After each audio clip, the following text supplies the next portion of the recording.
Hi everyone, in this video we will see about characteristics of DC shunt motor, right?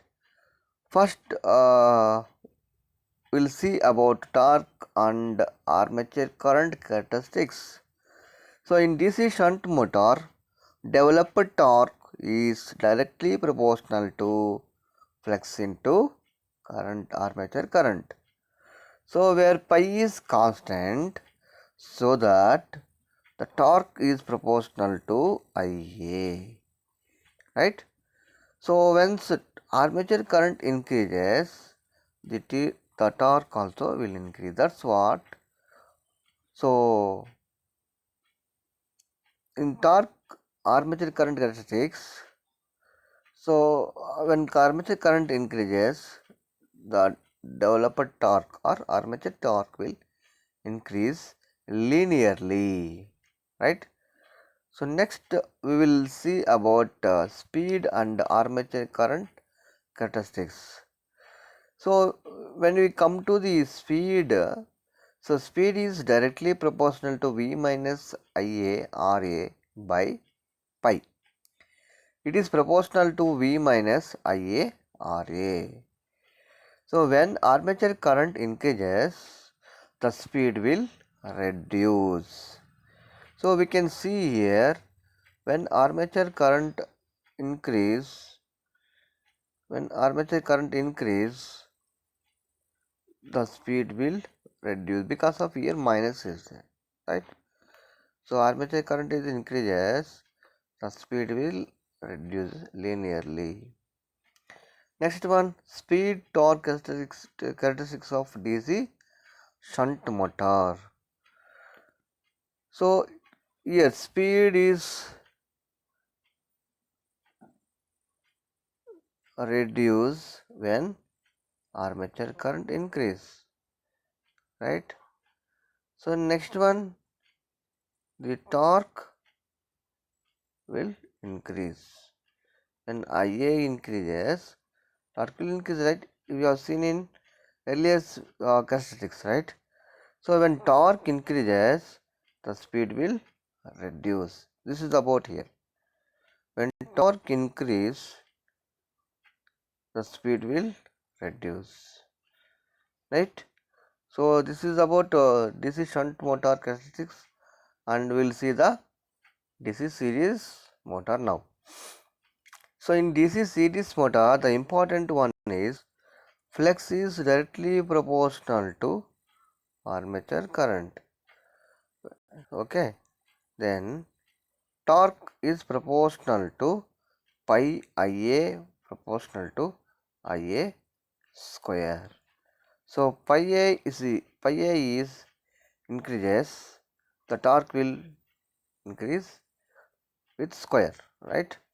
So when Ia is 2, torque will be 4, right? Like that. So here Ia increases, the torque also will increase. This is about, right? Next we will see about speed armature current characteristics. So it is similar to this shunt, but speed will reduce parabolically. So here Ia increases, the speed will reduce, right? The speed will reduce. So here Ia and N, the speed, both are inversely proportional.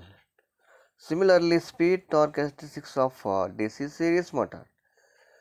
So, earlier we have seen Ia increase, torque will increase, and Ia increases, speed will reduce. Here, so now you take these two. Torque increases, speed will reduce, right? Similarly here, Ia torque increases, speed will reduce. So this is about speed characteristics of DC series motor. So this is very important one. You may get this question in examination. Next one, coming to the applications of DC motor. So there are 4 types of DC motors we have: shunt, series, cumulative compound, that is long shunt, differentially compound, that is short shunt. So in short shunt, speed is fairly constant and medium starting torque. So this DC shunt motors can be used in blowers, fans, lathe machines, milling machines, drilling machines, centrifugal and reciprocating pumps. Next one, DC series motor, if you see, so these are high starting torque, no load condition, is dangerous variable speed. So these are used in cranes, hoists, elevators, trolleys and conveyors. So these are the applications of DC series torque. Next, cumulatively compound, high speed torque, high starting torque and no load conditions is allowed. So these are used in rolling mills, elevators, punches and heavy planners. Next one, differentially compound. So these are the very different type of motor compared to other 3 types of motor. When speed increases as load increases, or load on the machine, if you keep on increase, the speed also will increase. It's a different type of. So these type of motors are not having any suitable applications in real time. So these are the applications of DC motor. So in next video we will see about problems based on DC generators and DC motors. Okay. So this is the applications and characteristics of DC motors are very important. So practice these topics very well for your external and internal exams, right? Thank you everyone.